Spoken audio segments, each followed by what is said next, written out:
Então, para todos que vão acompanhar a nossa aula, então desejo uma boa noite a todo mundo. Vamos então iniciar o nosso primeiro encontro, né, digamos assim, nesse formato síncrono dessa nossa disciplina Gestão de Políticas Públicas, certo? Vou compartilhar minha tela para que a gente possa então iniciar os nossos trabalhos de hoje, né? Trabalho que eu falo, a nossa aula.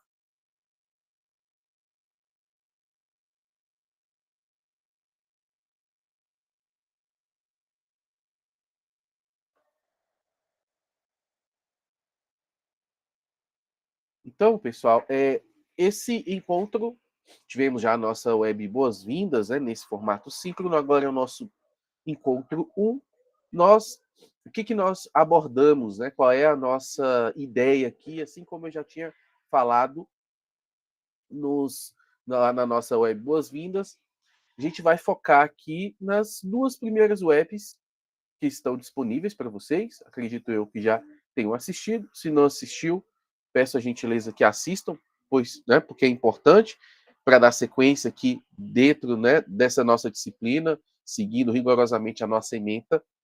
Eu trago aqui alguns pontos que foram abordados, alguns detalhes que vou talvez enfatizar, reiterar alguns pontos e trazer algumas situações novas, mas dentro do contexto daquilo que vocês viram nas 2 primeiras webs, tá? Nas webs assíncronas, que estão lá gravadas para vocês.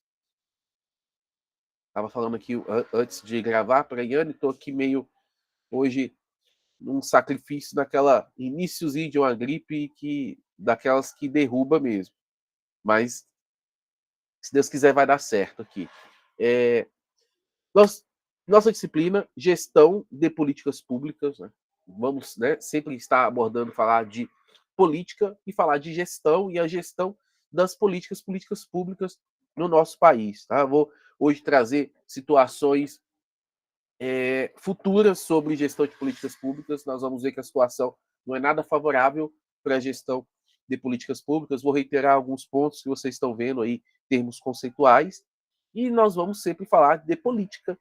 E política, como foi abordado lá nas primeiras webs, a primeira web disponível para vocês, política é essa arte de manipular, de articular, de se comunicar com outras pessoas e articular no bom sentido. De manipular no bom sentido. Ou seja, eu tenho uma ideia que eu acredito que seja melhor, eu como parlamentar, eu acredito que essa ideia seja a melhor possível, que vai fazer uma grande diferença, né, por meio de uma lei e que possa, então, ser aprovada. Eu preciso de voto de outras pessoas, e eu preciso, então, articular, convencer outras pessoas a votarem na minha lei, né, para que minha lei seja aprovada. Estou falando isso dentro da política propriamente dita, mas a gente... É engraçado que os alunos estão pedindo para entrar e eu estou tendo que aceitar aqui, é isso? Não era para acontecer isso. Geralmente tem que aceitar para eles entrar mesmo. Todo professor assim, aí tem que parar o que está fazendo para ficar aceitando e eles entrar. Pois é, Yane, mas aí tem sempre uma funçãozinha que a gente coloca para que o aluno entre automaticamente, né? Para justamente não acontecer isso. E de todas as aulas que eu sempre dou do CEUB aqui pelo Google, sempre já está automático isso acionado. E eu nunca cheguei a dar esse comando. E agora está dentro essa segunda aula que acontece isso comigo. Mas sem problema nenhum, tá? A gente para aqui rapidinho. Então, estava reiterando, trazendo informação de política. Estou falando da política propriamente dita, de parlamentares e tal, mas quando a gente fala que uma pessoa ela é política, por exemplo, é uma pessoa que ela tem uma capacidade de articular, capacidade de convencer a ideia que ela tem, às vezes capacidade de até vender, né, o próprio produto, aquilo que ela está ofertando. É mais ou menos nesse sentido quando a gente traz uma situação, e a política ela tem a questão conflituosa, porque imagine pessoas que pensam diferentes, pessoas que têm objetivos diferentes, que eu falo dentro, né, entre políticos, e ele precisa convencer, então, essas pessoas a entrar nessa situação conflituosa nesse sentido, para que as leis possam ser aprovadas. Então, nesse sentido, que nós vamos sempre trabalhar, falar aqui de política. E dentro de uma política pública, que é o que eu que nós estamos abordando, né? E eu trouxe já vários conceitos para vocês, que são as ações, né? Que é o Estado em ação, o Estado, quando a gente fala, né? Isso pode ser na esfera federal, municipal, enfim. Mas quando a gente fala que é o Estado brasileiro agindo por meio dos nossos parlamentares para que algo seja feito, né? As ações, principalmente voltadas aí, que nós vamos trabalhar muito, da área do executivo, obras que sejam feitas, né? Situação da saúde, segurança, saneamento básico, enfim, todas essas áreas temáticas que são importantes para a sociedade, né? Então, um dos conceitos aí, né, que é conjunto de ações e decisões tomadas pelo governo nas diferentes instâncias, né, como eu falei, esfera estadual, federal, municipal, com a participação direta e indireta dos entes públicos e privados. Então, tem o privado também nessa situação, como, por exemplo, na saúde. Nós temos que o SUS, a maior parte do SUS, ela é composta pela iniciativa privada. Existem várias parcerias público-privadas para que possa, então, levar melhoria para a sociedade, né? Visando coordenar recursos do Estado para responder a problemas públicos, nascendo naquela perspectiva do ciclo que eu falei para vocês. Uma política pública bem constituída, ela vai vai ter como base um problema social, um problema que está ocorrendo para a sociedade naquele momento. Dentre inúmeros problemas, seleciona-se alguns para tratar como prioridade. Isso é a questão das bandeiras políticas que eu falei, da questão das agendas que tem lá na aula quando a gente fala de ciclo de políticas públicas, né? Então, reconhecidos socialmente e definidos politicamente, né? Ou seja, definido pela sociedade o problema e decididos pela sociedade e, no caso, definidos politicamente, porque cada grupo político vai ter sua prioridade. Às vezes, uma prioridade de um grupo político pode ser a questão da segurança pública. Tenho visto um partido que é um novo partido que vai ter agora para as eleições de 2026, é um partido pela missão, e eles estão focando muito nessa questão de segurança pública. Essa é a bandeira deles, porque eles entendem que esse é um dos principais, se não o principal problema da sociedade brasileira como um todo. E eles têm atacado muito a questão do Comando Vermelho, dentre outras facções criminosas que temos no nosso país. Então, é um dos problemas. Sabemos, obviamente, que a segurança pública ela é um problema gigantesco. Então, se trata disso. Então, as políticas públicas que esse partido vai propor, eles já estão articulando, a maioria delas voltadas para essa questão de segurança pública. Aí amanhã eles são eleitos, amanhã eles conseguem lá eleitos deputados, senadores, enfim, prefeitos, eles vão executar, as ações deles vão ser voltadas para ela, é o que se espera daqueles que votam. Né? Esse detalhe que eu sempre informo aqui, que uma bandeira política, no caso as agendas, elas não necessariamente as agendas que são propostas ali como, de fato, como uma proposta em épocas de eleição, infelizmente, muitas das vezes não vão traduzir em ações, ou seja, em políticas públicas propriamente ditas, depois que são eleitos. É por isso que tem o nosso papel enquanto cidadão. Justamente a gente poder selecionar os melhores gestores públicos para fazer uma melhor gestão pública.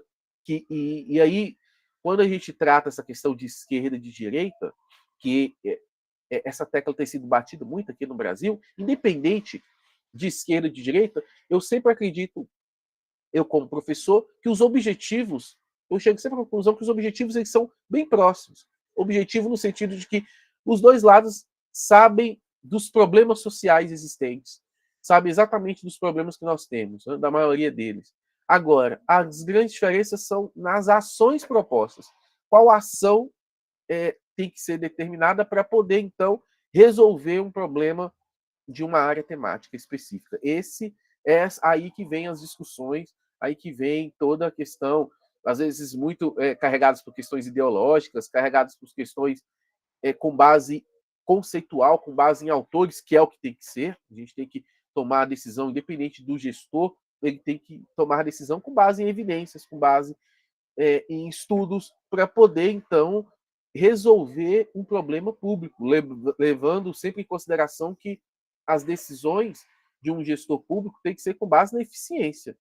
E que, na hora quando se faz uma avaliação de uma política pública, essa avaliação ela tem que ser da melhor forma possível, de verificar se essa política pública tem feito diferença, se está resolvendo o problema específico para que foi traçado ali o objetivo de certa política pública. Então, toda essa questão conceitual, focamos lá na nossa primeira web, de introduzir sobre gestão de políticas públicas, de entender esse cenário. Trabalhamos, né, essa questão das tipologias de Lowe, que é de suma importância. Você que vai, inclusive, tem sempre alunos que vai prestar concurso público né, de hoje em diante, ou em diversas outras formas, que é importante a gente entender essas tipologias de política pública proposta por Theodore Lowe. Ele traz essa classificação de políticas públicas, ou seja, para ele, todas as políticas públicas elas vão se encaixar em um desses 4 tipos de políticas públicas. E concurso, como eu falei, tem caído muito hoje em dia falar de gestão de políticas públicas, que eu acho que faz todo um sentido. Eu lembro que na época, quando eu era concurseiro lá, na época 2008, 2009, 2010, pouco se falava de políticas públicas de um concurso público. Né? Tem sido, inclusive, agora, atualmente, que eu vejo que tem se falado sempre nessas questões. Então, essa nossa disciplina ela é importante, inclusive, para isso. Né? Mas, claro, o objetivo aqui maior é corroborar nesse processo de aprendizagem do curso de vocês. Então, constitutivas, falando aqui rapidamente, nós já tratamos isso, como eu falei, esse nosso encontro, a gente faz um panorama, eu abordo novamente alguns temas e vou aprofundar em outras situações que eu não trouxe lá nas primeiras webs gravadas de vocês, as assíncronas. Então, a constitutiva, que vai ditar a regra do jogo, eu gosto muito desse termo, quando a gente vai definir as políticas públicas constitutivas, tá? Ou seja, são as regras que são determinadas antes mesmo, que está ali por trás de uma lei que vai ser criada, de como que vai ser seguido. Esse tipo de política pública, ele deveria ser a mais questionada, inclusive, e muitas das vezes essas decisões elas são tomadas nas caladas da noite, como se fala, no plenário, e que as pessoas pouco estão preocupadas com isso. Quando eu estou falando de regra de jogo, eu estou falando, por exemplo, uma regra de plano de saúde estabelecida num país em que recentemente tivemos um problema, não vou lembrar agora os termos conceituais, mas eles estavam querendo retirar a obrigação do plano de saúde de cobrir determinados tratamentos, né, que não fossem essenciais. Né? Era um negócio meio maluco isso. Eu lembrei muito da minha mãe, que ela faz quimioterapia, ela recebe pelo plano de saúde, ela tem toda, né, a quimioterapia em si, a medicação, e logo após a quimioterapia, minha mãe tem que receber uma medicação para aumentar a imunidade dela. É uma injeção, não me lembro agora o nome da medicação, e que ela é caríssima, em torno de uns R$ 5.000 a injeção. Graças ao plano de saúde, ela consegue ter esse tipo de tratamento. E aí era algo nesse sentido que os planos de saúde estavam querendo retirar, como se não fosse essencial. Se essa medicação, por exemplo, a imunidade lá na injeção, ela deveria ter que pagar particular. É mais ou menos nesse sentido, né? Eu vou trazer aqui detalhes. E aí, ou seja, eram querer tentar mudar as regras do jogo estabelecidas aqui na nossa conjuntura, né? Então, eu estou trazendo essa situação voltadas, inclusive, nas políticas públicas, como, e aí eu dou o exemplo das regras eleitorais, quando se estabelece uma regra eleitoral que tantos por cento vão ser reservadas para as cadeiras reservadas para as mulheres, 30% tem que ser reservadas para as mulheres, o aumento da quantidade de parlamentares, quantidade de deputados federais. Essas alterações, essas mudanças de jogo são políticas públicas constitutivas. Né? A própria Constituição em si é o que vai estar por trás ali da mudança que vai direcionar todas as outras políticas. É de suma importância esse tipo de política pública. E as regulatórias, já estamos falando já de uma regulação específica. Né? Como eu coloco aqui um exemplo, plano diretor. Os planos diretores dentro de uma cidade, é algo que determina muito o tamanho dos prédios, a largura de uma calçada, a distância que um comércio tem que ter de uma escola, as características, então, físicas ali da cidade. Nessa questão, os planos diretores eles que estabelecem isso.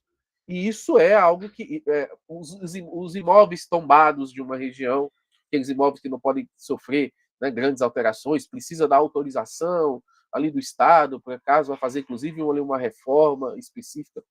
Esse tipo de situação que vai regular, né, no caso aí o Código de Trânsito brasileiro também, essas regulações propriamente ditas, elas são políticas públicas regulatórias e que são questionáveis, inclusive. Essa questão das regulatórias no estado de São Paulo sempre se questiona muito, inclusive lá as alterações desses planos diretores ocorrem 10 em 10 anos, propostas, né, de alteração, porque isso ingessa. Tem imóvel que não pode, que é a área comercial, que aquele imóvel não pode ser transformado no imóvel comercial, e o comercial que não pode ser transformado em residencial. Todas essas regras estabelecidas numa cidade, na sua composição, são determinadas por uma regulação nesse sentido. Então, estou dando aí um exemplo para vocês de política pública regulatória. E as distributivas e redistributivas, isso foi muito falado na nossa web, eu foquei muito, tem questões, inclusive, tem até mais questões lá tanto da avaliação presencial de vocês, quanto aí ao longo das aulas, tratando sobre essas questões distributiva e redistributiva. Reitero aqui a questão distributiva, atender a maior quantidade de pessoas, que visa, então, a melhoria de toda a sociedade, independente da classe social, independente de quem vai usufruir, às vezes não necessariamente os moradores daquela região, mas de pessoas que vão passar por lá. Isso eu posso falar de obras de infraestrutura, por exemplo, né, que eu dei esse exemplo aí, as pontes, uma construção de uma praça, uma escola pública naquela região, um hospital, vai atender toda a sociedade, independente, como eu falei, da classe social dela. Essas benfeitorias para toda a sociedade, nós falamos de políticas públicas distributivas, que tendem a ser menos controversas, porque a gente vê as pessoas questionando que foi construído um hospital numa região específica, uma escola, uma praça, uma ponte, assim, desde que não tenha um gasto, né, totalmente desproporcional, alguma situação anormal, teoricamente falando, não se questiona esse tipo de situação, porque é bem claro que vai atender toda aquela sociedade, né, esse tipo de construção de políticas públicas, né? Tem um impacto difuso e benefícios que podem ser amplamente percebidos, os benefícios ali daquela obra, daquela situação, né? Diferentemente, recentemente nós tivemos uma situação em que lá na festa de São João, em Aracaju, teve uma polêmica em que parece que a prefeita ela já comprometeu parte do orçamento de 2026, já dizendo que vai trazer o Wesley Safadão, e ele custou em torno de R$ 1 milhão, e aí o povo de Aracaju aplaudiu essa decisão dela. Aí alguns youtubers vieram, questionaram muito, chamaram o pessoal do Aracaju de burro por aplaudir esse tipo de situação. Aí teve uma repercussão de dizer que o povo não era burro, né, que isso era preconceito com o povo, mas aí eles reiteraram, quem fez esse questionamento, dizendo assim, ó, chamamos de burro porque uma capital, uma das piores capitais em termos de estrutura, você tem 40% do povo de Aracaju, que não tem saneamento básico, você tem o próprio Comando Vermelho, facções criminosas atuando de forma significativa lá na região, ou seja, eles têm grandes problemas com questão de segurança pública, dentre vários outros problemas estruturais, e está sendo gasto valores exorbitantes para uma festa de São João, né? Nada contra a questão dos eventos em si, mas você tem situações precárias para serem resolvidas, e aí as pessoas concordarem com esse tipo de situação, essa foi a briga, esse questionamento, né? Estou trazendo aqui só para corroborar nesse entendimento que nós estamos falando aqui de políticas públicas distributivas, essas que não são controversas, essas que não têm grandes problemas, que são ali gastos com estrutura, com alguma coisa que vai beneficiar toda a sociedade ou a maior parte dela. Diferentemente da redistributiva, são diferentes, são muito diferentes, tá? E como eu dei um exemplo lá na aula para vocês, quando eu falei dos programas de assistência social, em que tem diferenças, que quando a gente fala de programa de assistência social, essas vai para atender parte da sociedade, não a sociedade como um todo, e ela tem um objetivo muito claro, que é diminuir, né, esse distanciamento das classes sociais, ou seja, diminuir aí esse grande problema que nós temos, que é a questão de reduzir desigualdades, que esse é um dos objetivos, os maiores que se tem do Estado, né, brasileiro, porque nós temos um grande problema aí de desigualdade social. Então, e aí eu dei o exemplo lá do Bolsa Família, não esqueço isso. Tem questão lá na prova, que inclusive eu vou cobrar de vocês. Vai estar lá. Eu vou perguntar para vocês qual é o Bolsa Família, que tipo de política pública é essa, de acordo com a classificação de Lowy, e é uma política pública redistributiva. Redistributiva está falando de redistribuição. É como se algo que já foi distribuído, dinheiro público, digamos, já foi distribuído, aí depois retorna para o Estado para distribuir para uma região específica. Fazendo aqui um entendimento melhor sobre essa questão de redistributiva, é que o Estado ele arrecada do povo, da parte produtiva, aquela parte das pessoas que têm renda, né, e que vão consumir, ao se adquirir, né, arrecadar, fazer esse tipo de arrecadação, parte dessa arrecadação vai direto para aquelas pessoas que não têm renda. Né, teoricamente falando, né, que tem uma renda mínima, enfim, estabelecida lá para adquirir esses programas de assistência social, mas a ideia, então, é permitir dar poder de compra, dar dignidade, né, a esse grupo específico. Então, isso nós estamos falando de uma política pública redistributiva. Então, a questão da Bolsa Família e esses programas de assistência social são políticas públicas redistributivas, certo? Falamos também do ciclo de políticas públicas. Nós vamos ter aí 2, 3 aulas que vão ser focadas em cima do ciclo de políticas públicas, de cada etapa, todo um cuidado, como eu falei, de cada etapa específica, que isso vai determinar uma boa política pública. Boas políticas públicas são aquelas que são levadas em consideração todas essas partes, né, desse ciclo levados com um grau de importância, ou seja, desde a identificação de um problema, de identificar de fato a dimensão daquele problema, quais são o maior problema, os maiores problemas da sociedade, para que dentro dessa situação possa, então, surgir as prioridades de um governo, surgindo a prioridade do governo, vão se traçar estratégias, e dentro de todas as estratégias possíveis vão se escolher a melhor das estratégias, ou seja, a gente está falando aí de uma escolha, né, de formulação de alternativas e depois de uma tomada de decisão. Tomar decisão é identificar a melhor alternativa para que possa, então, ser implementada, ou seja, a implementação dessa ação. E aí, após ser implementada, após, né, a política pública passar a valer, elas devem ser constantemente avaliadas, né? Tanto durante o seu processo, quanto após, né, o atingimento, após a conclusão daquela política pública, para que se ela possa, então, ser extinta ou se ela possa permanecer sendo executada. Tá? Então, as nossas aulas nós vamos focar nisso. Né? Já focamos lá na nossa segunda web sobre essa questão de políticas públicas, as outras nós vamos também, vai ter uma que a gente vai falar só sobre a agenda, outra só sobre o processo de avaliação de política pública, que é importante, então, que a gente possa permanecer e, caso tendo dúvidas, estarei sempre à disposição, tá? Não só nas aulas, mas também lá na mensagem direta para mim. E aí, essa última parte da aula, eu trago aqui, falando até um pouco antes de uma política pública e mostrando essa parte orçamentária, como isso impacta, como isso influencia e de onde que vem as políticas públicas, tá? Em termos orçamentários. Então, obviamente, se um governo ele vai fazer alguma coisa, alguma política pública, alguma ação, precisa de dinheiro, não é isso? Se vê um parlamentar prometendo melhorias de segurança pública, melhorias de escolas, reforma de escola, construção de escola na parte da educação, vai precisar de recursos. Né? E aí aquela grande questão que nós é algo que é óbvio e que deveríamos sempre perguntar para qualquer promessa de político.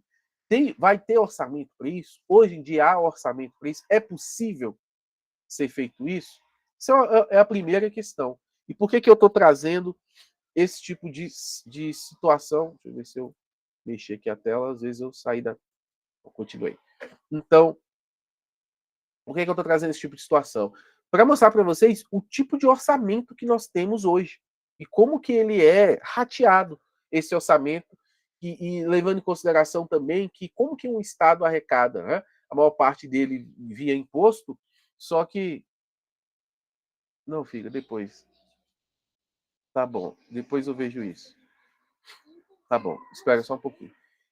A questão orçamentária, então, o Estado ele arrecada, esse tipo de arrecadação, ele vem muito em cima dos produtos, ou seja, do consumo nosso, na prestação de serviços. O imposto ele é estabelecido, e que é uma forma muito ruim no nosso país, ou seja, quando uma das formas do Estado arrecadar está nos produtos que nós precisamos, isso vai arrebentar vai com certeza pesar muito mais para o pobre do que para o rico, porque a maior parte do consumo ela vem pelo pobre, né? Em termos quantitativos, você tem muito mais pobre do que rico, né? Então, o consumo, a tributação ser em cima de produtos, isso, como eu falei, isso acaba prejudicando a classe trabalhadora, aquela classe mais pobre, porque proporcionalmente falando, ela vai pagar muito mais imposto, inclusive, do que o rico nesse cenário, porque 100% da renda do pobre é comprometida ali com o consumo dele da subsistência. O aluguel que ele vai pagar, a água, a luz, a comida, enfim, é nesse sentido. E aí nós temos uma outra parte dessa questão do consumo, da questão da tributação, que o Estado então arrecada, que eu acho que é grave isso, inclusive, não deveria ser nesse ponto, que é em cima de folha de pagamento. Isso também é horrível, né? Que você tem 51% aí de uma folha de pagamento, tem imposto, né? Tem que ser pago ali pelo empregador, enfim, isso prejudica muito a questão de empregabilidade no nosso país. E a outra terceira situação que nós temos é em cima da renda das pessoas, que é o imposto, né, modéstia, eu acredito, né, minha opinião, que é um imposto mais justo, porque quem ganha mais, teoricamente, é que tem que pagar mais imposto.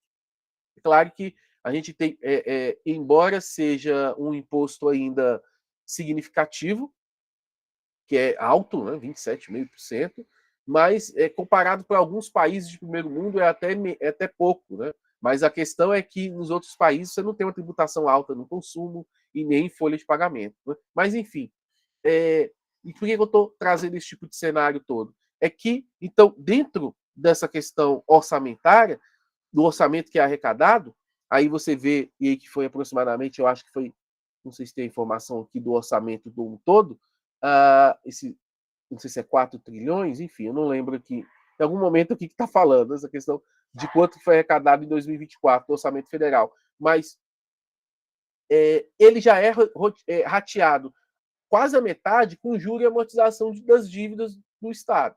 Então, a outra metade é que vai sobrar para ser feito tudo aquilo que se promete, né, que o Estado tem que arcar. E aí a gente vê que boa parte é com a Previdência Social, assistência social, né? A gente tem aí que está muito voltado à questão de aposentados, pensionistas, servidores públicos, e aí que é uma boa parte que pesa o orçamento.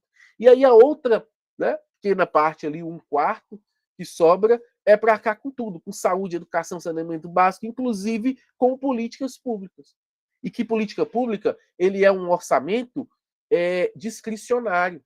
E aí eu trago aqui uma reportagem que o TCU ele alerta para risco de paralisação da máquina pública até 2028, com alta das despesas obrigatórias. O que quer dizer isso? Quer dizer que, constitucionalmente, você tem ali porcentagens desse orçamento que eu mostrei que já são vinculadas, comprometidas com gastos obrigatórios. Saúde, educação, saneamento básico, enfim, todas essas áreas temáticas. E aí veja que a estimativa aqui da compressão dos gastos livres, porque é justamente com os gastos livres que são utilizadas as políticas públicas. Aquele auxílio gás que é pago, o Bolsa Família, que eu dei como exemplo, um auxílio, os programas de moradia. Esses programas específicos do Estado, eles são tão vinculados a gastos livres, aos gastos discricionários. E aí vocês percebem, e justamente está falando, redução de 88% em 2028 deve comprometer políticas públicas. Veja aqui, 2024, 25, 26, 27, 28, vai ter 11,7 aqui, isso é na casa de bilhões, né, acredito eu, está aqui falando do orçamento, que vai, então, estar somente disponível para 2028, uma redução gigantesca aí de um valor para que esses programas sejam utilizados. Ou seja, isso não vai ser permitido. Muitos desses programas, um Bolsa Família, por exemplo, ele custa em torno de 30 bi. Então, veja um problema grande que o Brasil terá com esses programas muito voltados a essas políticas públicas, muitas delas redistributivas, como eu falei, para diminuir aí o problema de desigualdade. Então, esse é um problema que o governo de hoje, atual, ele deveria tomar decisão para poder, então, modificar esse cenário, para tentar, enfim, não vou ficar questionando aqui, citando, o que deveria ser feito. Estou mostrando para vocês a realidade, um cenário que afeta políticas públicas. E aí, independente de quem vai vencer as eleições no âmbito federal, ali de 2026, vai ter esse grande problema já para poder resolver. Né? E aí eu fecho, inclusive, a nossa aula aqui, apresentando para vocês, tem um site que vai tratar dos catálogos de políticas públicas. Eu vou, inclusive, compartilhar esse site agora com vocês, para vocês verem como que funciona. Ele contempla todas as políticas públicas do nosso país, em todas as áreas temáticas possíveis, tá? E ele mostra, inclusive, por linha do tempo, ao longo dos anos, quais políticas públicas foram estabelecidas no nosso país, as leis que foram, né, criadas para poder formalizar essas políticas públicas. Vou compartilhar aqui a outra tela para que vocês possam ver isso que eu tô, esse site eu vou compartilhar com vocês.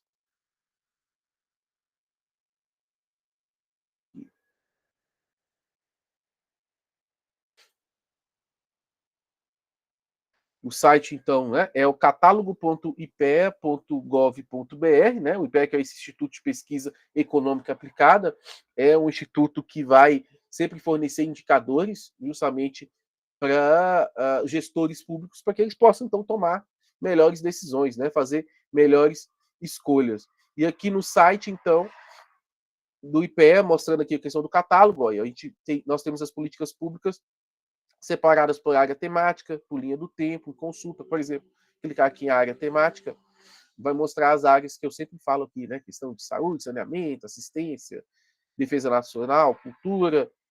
Vou clicar aqui em educação, por exemplo. Aí, olha só, ele mostra aqui a linha do tempo, todas as políticas públicas aí, desde 1955, por exemplo, ele está mostrando, e aí tem até os dias de hoje, ó. Então, e aí ao se clicar em cada uma delas, ela vai mostrar, né, do que se tratava, a lei específica. Ó, aqui em 92, por exemplo, né, o programa de crédito educativo, que foi um programa, então, social que é parecido com o FIES, tá? Inclusive, as minhas irmãs, elas foram beneficiadas por esse programa aqui, que ele tinha o mesmo objetivo do FIES.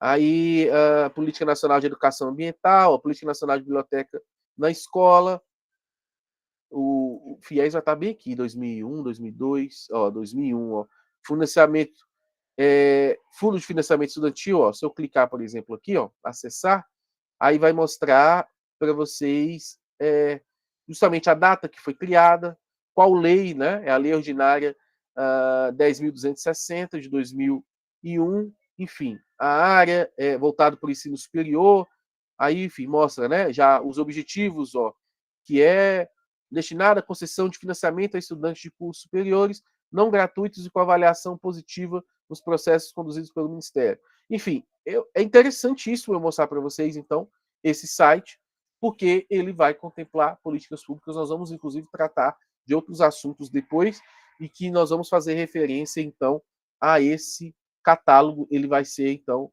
vai nos ajudar nesse processo, certo? Então, é muito interessante aí esse site. Deixa eu voltar aqui. Então, pessoal, eu espero que, aliás, né, já fazendo uma pergunta, alguma dúvida, algum questionamento sobre?